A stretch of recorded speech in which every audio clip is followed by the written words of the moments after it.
Bonjour, M. Paris. Bonjour, monsieur. Je suis content d'être au club de golf de Saint-Pamphile parce que je l'ai découvert à deux, trois occasions et j'aime un golf. Ici, c'est beau, c'est le fun. J'aimerais que vous nous en parliez parce que je crois que ça fait 30 ans. Ça faisait 30 ans cette année, oui, qui a été fondé. Ça a été fondé en 88. Cette année, on a fêté notre 30e. On a eu un beau petit tournoi pour faire ça. Ça a été très plaisant. Les membres fondateurs, vous avez M. Denis Blanchette, qui était un des gros instigateurs, ainsi que la compagnie Mébec, qui ont aidé OK. beaucoup. Les terrains ici, c'était des terrains. Il y en a qui appartenaient à Blanchette, dans Mébec. Puis il y en avait un monsieur, son nom m'échappe, là, mais il y avait également quelques. Mais c'était Claude, tout boisé que vous avez dit. c'était boisé. Ça a été bûché, ça a été travaillé au boule, ça a été parti à zéro, en fait.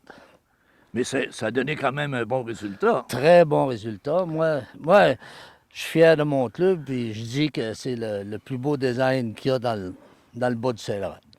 Aller jusqu'à. Par contre, ce qui est malheureux, comme vous mentionnez tout à l'heure, il y a un 50 km entre Lavin et ici, puis il y a des gens qui sont pas assez curieux pour venir découvrir, On dirait que les gens ils ont peur de monter la côte, comme on dit. de monter dans le sud. De monter dans le sud, oui. Mais c'est un très beau terrain à visiter. Puis ceux qui viennent, ils reviennent. C'est ça. Puis ce qui est original aussi, ce qui est le fun, à l'hiver, le club, il existe toujours, mais à l'hiver, c'est pour d'autres activités. À l'hiver, notre clubhouse, comme on dit, sert de restaurant pour le club de skidoo, en fait. Les gens de skidoo, la trail passe ici en avant, puis ils arrêtent au clubhouse, ça fait un arrêt, on appelle ça l'escale. L'escale, puis aussi, j'ai appris, dans des occasions spéciales, qu'il y a des brunchs ici extraordinaires. Oui, des brunchs, des noces, des funérailles, toutes sortes de choses. On a une très belle salle à l'intérieur. J'aurais aimé vous la montrer aujourd'hui, mais malheureusement, Les activités ont cessé. on cessé pour un mois, oui. Mais moi, je peux vous dire que pour l'avoir visité, c'est très beau. C'est un très beau clubhouse, ça, c'est officiel. Oui. Donc, on en profite pour inviter des gens. Que tout le monde qui sont bienvenus venir essayer notre terrain, je les avertis, il y a 13 trous avec de l'eau Et voilà, pas et aimer des l'eau. difficultés, mais si vous jouez le terrain, vous allez avoir beaucoup de plaisir. Oui. Et moi, j'ai un plaisir fou, et c'est un défi à toutes les fois, le trou numéro 13. Je sais pas pourquoi ils ont choisi le numéro 13, je sais pas si ça va avec. C'est pas c'est un chiffre chanceux. Bonjour Alexandra. Bonjour. Bonjour Edith. Bonjour. Donc, aujourd'hui, on va parler de tourisme de loisirs. On va commencer par Alexandra. Oui. Comme présidente Oui. du Festival du Bûcheux. Effectivement. Quelle belle fête! Oui. J'aimerais que tu nous en parles. En fait, c'est ça. Moi, je suis présidente pour la 38e et la 39e année. On a terminé là, en août dernier la 38e édition, qui a été un franc succès. On n'a pas encore les chiffres, on ne peut pas dévoiler de montant encore, mais ça s'en vient début novembre à la séance du conseil municipal. On va pouvoir dévoiler le montant qui va être remis au loisir. Parce que c'est jamais déficitaire, le Festival du Bûcheux. On dira, on dit jamais parce qu'on ne sait pas quelle année qu'on peut Oui. peut pogner, si on peut dire. C'est sûr que cette année, la température était de notre côté. Il a fait beau toute la fin de semaine. Puis en plus des activités qu'on avait organisées, ça l'a plu à beaucoup de monde. Combien de personnes? On estime, là, cette année, habituellement, on estime entre 30 et 35 000 entrées. Cette année, on peut se lancer dans le 35 à 37 000 entrées. C'est quoi les principales activités? C'est sûr que c'est les compétitions forestières qui sont le noyau. La base même, l'ADN de l'affaire. Exactement, du festival. Sinon, là, on greffe à ça une programmation de spectacles variés pour toute la famille. On a des spectacles pour enfants, on a des conférences qui touchent un peu plus les adultes. On a aussi, là, cette année, on avait Ben Milo avec ses légendaires démonstrations de motocross. Fait que ça plaît beaucoup à la gamme adolescente, mais aussi à toute la famille. Là, il y en a pour tous les goûts. On avait un sculpteur professionnel qui venait de la France, qui faisait des spectacles de sculpture. On avait des démonstrations d'hommes forts, on a de l'exposition de machinerie. Fait qu'on en a vraiment, vraiment pour tous les goûts. Donc, d'année en année, vous avez à vous réinventer, vous avez à être créatif, vous avez à vous surpasser toujours. Exactement. Comme j'expliquais tantôt, le festival a été créé, en fait, pour subvenir aux besoins des loisirs. On avait des gens qui n'avaient pas les sous pour participer aux activités de loisirs. Donc, il y a un comité qui s'est assis, puis ils ont dit, bien, on va créer un événement qui va générer des profits, qu'on va pouvoir redonner à la municipalité, au service des loisirs et aux activités culturelles. Donc, c'est ça. C'est de là que le festival est parti. C'est ça, mais cet événement majeur-là, c'est le Festival du Bûcher. Exactement. Donc, à chaque année, les profits sont redonnés à la municipalité, dans le fond, au service des loisirs et pour la culture. Donc, à chaque année, le festival doit repartir sur une base nouvelle et inventer une nouvelle programmation, trouver de nouvelles activités pour refaire un succès. Donc, le hamster travaille toujours. Et juste pour avoir quelques chiffres, vous remettez, exemple, dans les 5 dernières années, en moyenne, combien par année pour les loisirs? L'année passée, on a remis le plus gros chiffre de l'histoire, on a remis 45 000 Oh, c'est pas rien, là. C'est pas rien. Puis depuis le tout début, là, c'est plus d'1 million de dollars qui a été donné au service des loisirs. Donc, c'est beaucoup de sous. C'est beaucoup de sous. Est-ce que les loisirs sont heureux et contents de ça? On pourrait parler à la coordonnatrice, Voilà, elle pourrait nous le dire. On va lui demander.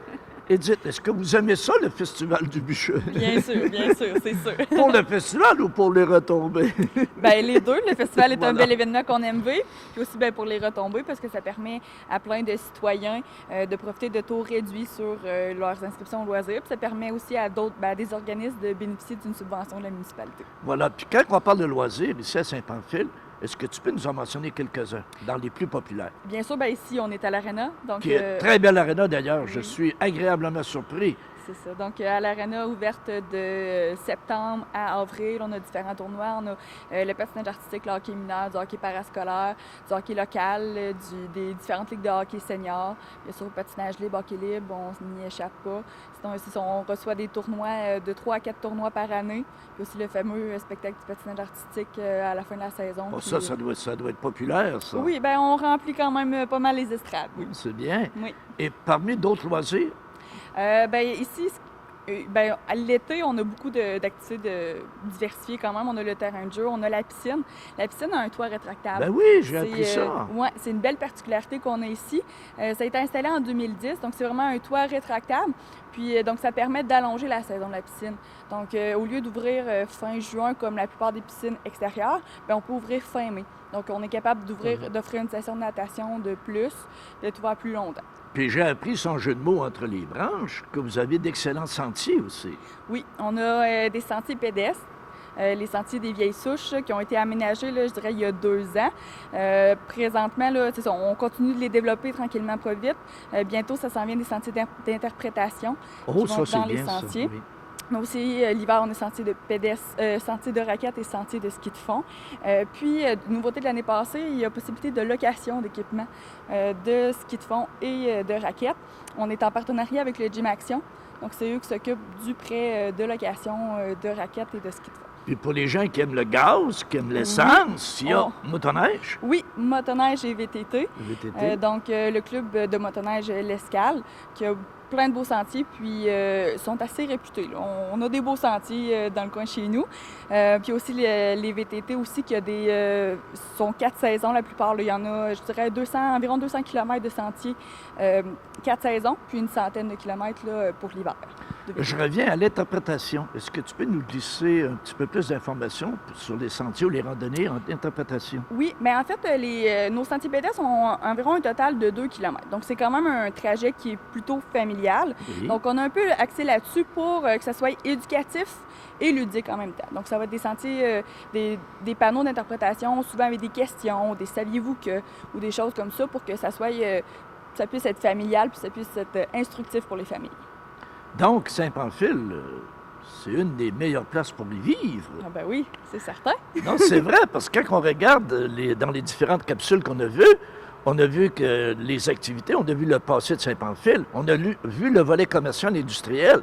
Donc, c'est une place pour y travailler, il y a d'excellents emplois, mais je suis en train de voir, c'est une place pour avoir du fun, festival, et c'est une place aussi pour avoir du plaisir au niveau des loisirs et des activités.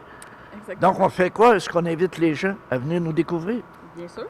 Puis peut-être d'amener un U-Haul, un trailer, ils peuvent venir s'installer. Exactement. On les invite aussi au 39e Festival du Bûcher, qui va être à la dernière fin de semaine d'août 2019. Puis on invite aussi les campeurs parce qu'on a Oui. des terrains de camping aussi pour accueillir, je vous dirais, 180 personnes. Puis là, on peut le dire tout de suite, le 39e, c'est juste les préparatifs pour le 40e. Et ça, ça va être Exactement. gros. Exactement. On va fêter le 40e en 2020. Donc, on commence à y penser, mais on n'a pas d'activité de mis en place tout de suite. Là, vous allez sûrement en entendre parler. Puis là, as-tu pensé qu'un beau 39e et un gros 40e, comment les loisirs vont être heureux? Certainement, certainement. On s'attend à quelque chose de gros, un gros montant encore. Bien, merci beaucoup. Merci à vous.